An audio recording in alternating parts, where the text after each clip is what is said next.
and we're able to cross to Annemarie in South Africa, and she was saying that yes, it's the way you think will actually determine your outcomes. So we want to help you through that journey.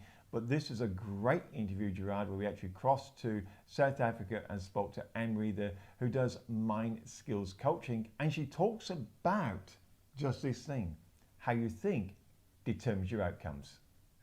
Well, we're back to South Africa early in the morning. What time in the morning is it over there, Anne-Marie? It's just after 7, Oh, Michael. okay. So you're into brunch. Nice and early. Yeah. Well, I know you're an early starter.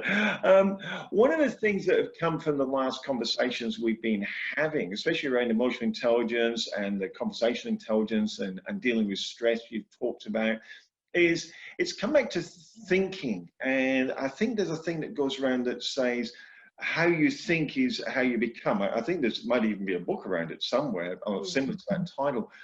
What is this thinking, and how does it actually influence the outcomes that we experience as people? Yeah.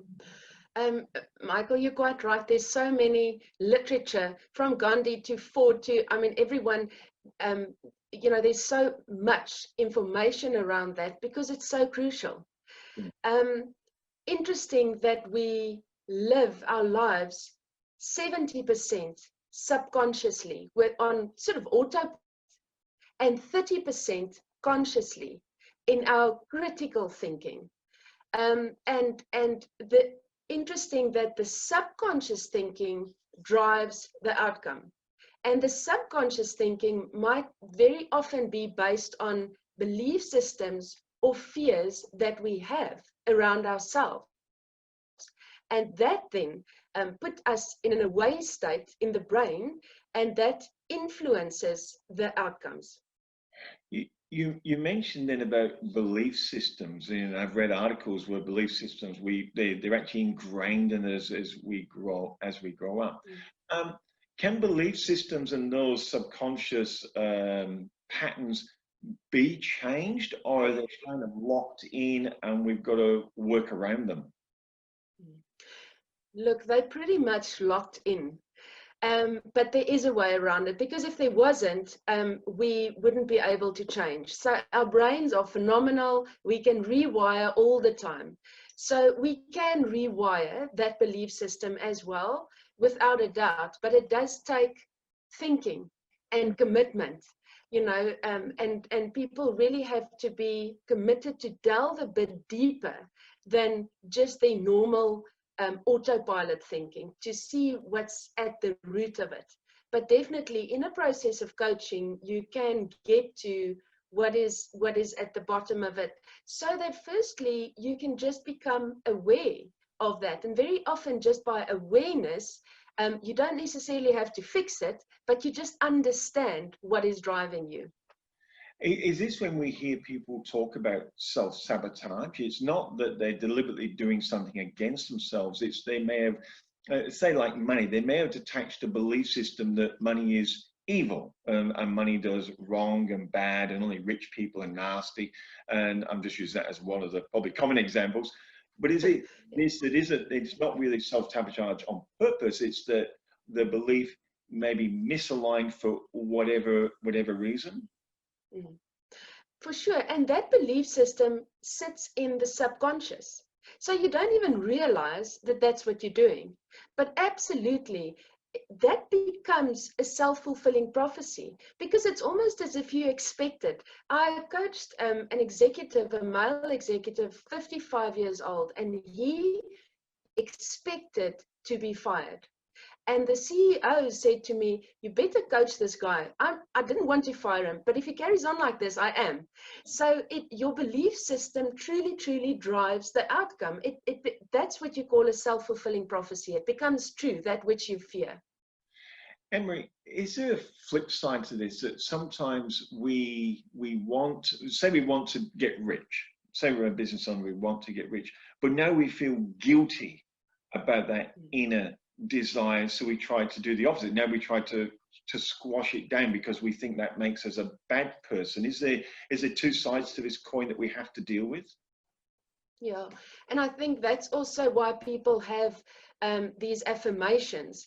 So the flip side would be strong positive affirmations that you literally override the message that you're getting from your subconscious. Money is evil, or it makes people bad.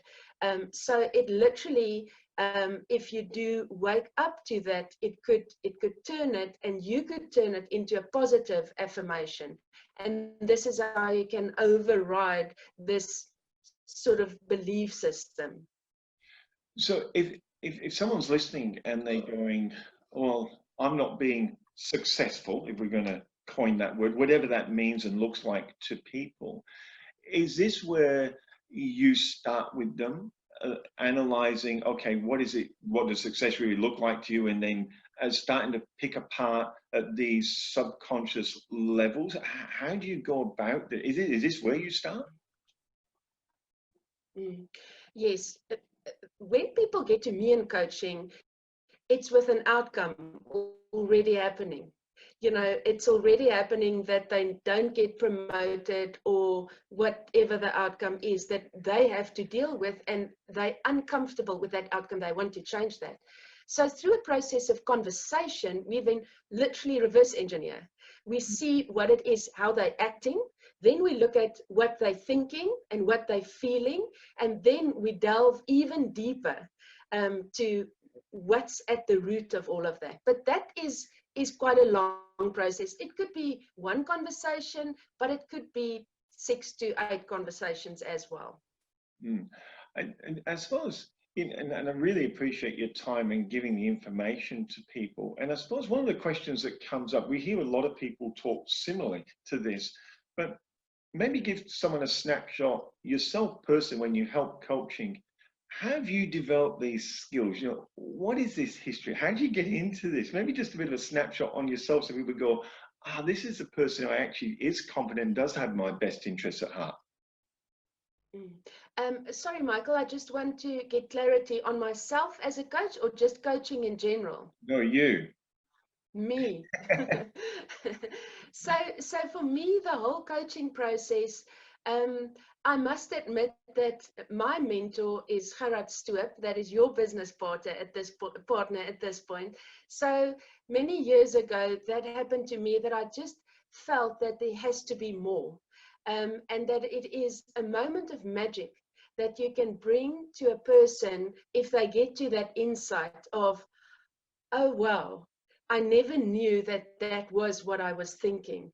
So to me, that process is absolutely, the coaching process is an absolute process of magic. And then you combine that with neuroscience, because a lot of people also say, you know, coaching is a bit fluffy. I've got someone of, you know, one of the CEOs of Investec here is a friend of ours, and he just doesn't believe in coaching. So when you combine it with neuroscience, it makes it more scientific. And people then, it helps people to actually understand what happens in their own brain and in the brains of other people. Wonderful. To find out more about you, Annemarie, I believe your website is Mindskills, am I correct? Yes, that's correct. Yes. But it's not, we're in Australia, so ours is always .com.au, but it is No, sorry, .co.za.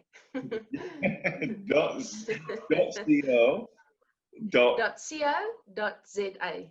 Yes. Fantastic. I'll put that link underneath. I'm sure there's going to be a lot of people want to follow up on more of these conversations that we're having, and I really do appreciate your time once again. Thanks, Annemarie. Thank you so much, Michael. It was wonderful talking to you.